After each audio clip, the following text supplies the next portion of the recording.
साहजिक असं सगळ्या लोकांच्या मनात, माझ्याही मनात हा प्रश्न येतोय की सर हे जे टेक्नॉलॉजी जोडली, ऑनलाईन सगळे व्यवहार केलेत, बँकेत समजा पैसे भरायचे असेल तरी पॅन कार्ड मागावं लागतं, गाडी घ्यायची असेल तर नगदी पैसे घेत नाहीत, चेकनं किंवा ऑनलाईन पैसे मागतात. बरोबर. म्हणजे टेक्नॉलॉजीला शासनानं, गव्हर्नमेंटनं आपल्या पैशासोबत जोडलं. बरोबर. याच्या मागचे ब्रॉड असे मोठे हेतू काय असले पाहिजे? सर सगळ्यात मोठा हेतू आहे गव्हर्नन्स. अच्छा. की म्हणजे भ्रष्टाचारावर थोडा फरक, भ्रष्टाचारावर फरक म्हणजे त्यांना प्रत्येक गोष्टीचा व्हिजिलन्स पाहिजे. आज कोण किती ट्रान्झॅक्शन करतंय, कुठे करतंय, काय. बरोबर. सो तुम्ही देताना पण त्यांचा ट्रॅक राहील आणि घेणाऱ्यावर पण त्यांचा ट्रॅक. फर्स्ट. सेकंड, त्यांना जसं मी म्हणलं की ग्लोबलायझेशन मध्ये त्यांना लीडर बनायचं आहे आज. बरोबर. की USD पेक्षा INR will be the preferred mode. Okay. जेणेकरून आपले एक्सपोर्ट्स वाढतील, फॉरेन करन्सी एक्सचेंजवरची व्हॅल्यू कमी होईल. बरोबर. आणि which is one of our biggest spends as a country today. ज्या वेळेला 2014 मध्ये सरकार चेंज झालं त्यावेळेस तुम्हाला माहित असेल तर एक्सपोर्टपेक्षा जास्त आपण इम्पोर्ट करायचो. बरोबर. मग त्याच्यावरती ती करन्सी एक्सचेंजमध्ये सुद्धा खूप पैसा खर्च होत होता. बरोबर. हे सगळं त्यांना नॉर्मलाइज करायचं. मग मेक इन इंडिया आलं. बरोबर. इम्पोर्ट्स जे आहेत ते कमी झाले. मग एक्सपोर्ट वाढवण्यासाठी लोकांना प्रॉब्लेम व्हायला लागला. बरोबर. USD मध्ये विकत घ्या, INR मध्ये पैसे द्या. सो आज ह्या सगळ्यामुळे ते रेग्युलेट झाले, आपले एक्सपोर्ट्स वाढले. छोट्या छोट्या कंपन्या ज्या आहेत आपल्या MIDC मध्ये आज ते बाहेर एक्सपोर्ट करू शकतात सर बऱ्याच गोष्टी. हा सगळं एक ओव्हरऑल बेनिफिट आहे सर या सगळ्या गोष्टी. म्हणजे तुमच्या बोलण्यातून सर गुड न्यूज बऱ्याच कळल्यात. सगळ्यात पहिली गुड न्यूज ही कळली की चला हे चालू राहणार आहे आणि फ्रीमध्ये चालू राहणार आहे. आता माझ्यासारख्याला किंवा एखाद्या सर्वसामान्य माणसाला दिवसाला काही 1000 ट्रान्झॅक्शन तर करायचे नसतात. 2, 4, 5, 10 ट्रान्झॅक्शन आपले असतात. म्हणजे आपल्याला ते फ्रीमध्ये मिळू शकतं. दुसरं महत्वाचं तुम्ही सांगितलं की ऍज अ कंट्री म्हणून, देश म्हणून जागतिक पातळीवर आपल्याला याचा फायदा आहे. बरोबर. खूप मोठ्या प्रमाणामध्ये फायदा होणार आहे. फक्त बॅड न्यूज एवढीच आहे की भ्रष्टाचार करणारे जे लोक आहेत त्यांना ब्लॅक मध्ये पैसे देता येणार नाही. तर ते आपल्याला भ्रष्टाचार करायचा नाही, सर्वसाधारण माणसाला ज्याला करायचा आहे त्याच्यासाठीचा प्रश्न असेल. बरोबर. म्हणजे खूप चांगल्या गोष्टी तुमच्या आत्ताच्या गप्पांमधून तुम्ही सांगितल्या सर. सर मला असंही एक विचारायचं आहे की क्रेडिट कार्ड हे जे आहे हे पण याचाच भाग आहे? हो सर. सो क्रेडिट कार्ड हा सुद्धा फिनटेकचाच भाग आहे सर. अच्छा.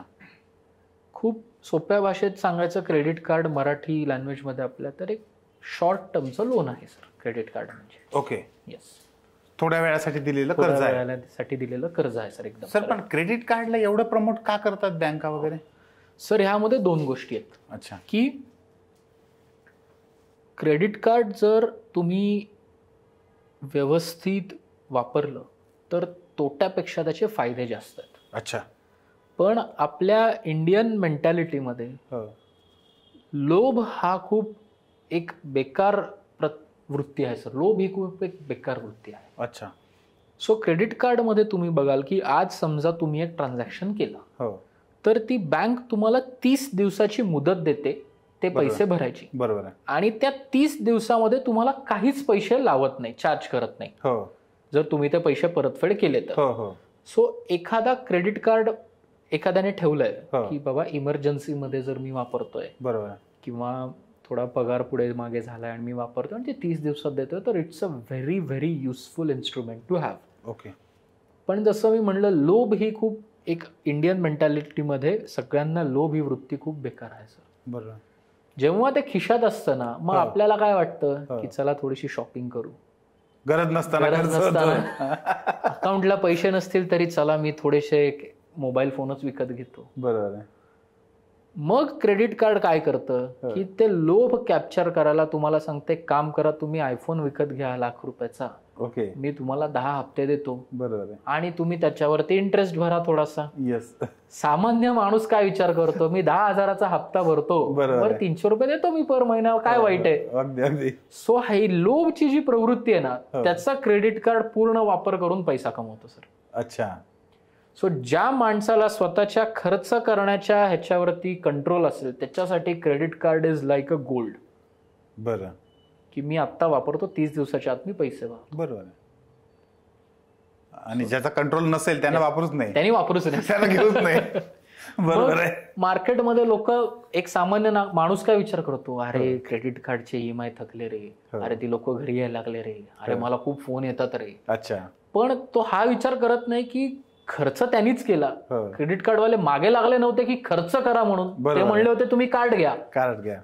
सो ह्या मेंटॅलिटीचा फायदा त्या क्रेडिट कार्ड वाल्या बँकांना होतो सर. ज्याला कंट्रोल आहे त्याच्यासाठी इट्स अ बेस्ट इन्स्ट्रुमेंट.